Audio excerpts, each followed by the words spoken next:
Hello, ladies and gentlemen of the internet. My name is Inga Dingana, and I want to teach you a little bit of isiXhosa. isiXhosa is one of the South African 11 official languages, and it's widely spoken in the Eastern Cape, the Western Cape, and the Northern Cape of South Africa. Without further ado, let's get into it. To say hello, you say molo, and the response to that is away. But if you want to greet a lot of people, then you say molweni. It still means hello, but in plural form, and the response is the same, away.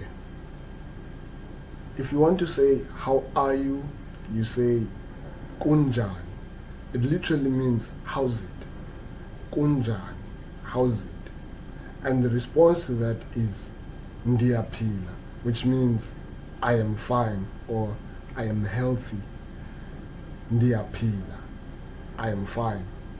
So if you meet someone who happens to be a Xhosa speaking person, you just walk up to them and say molo.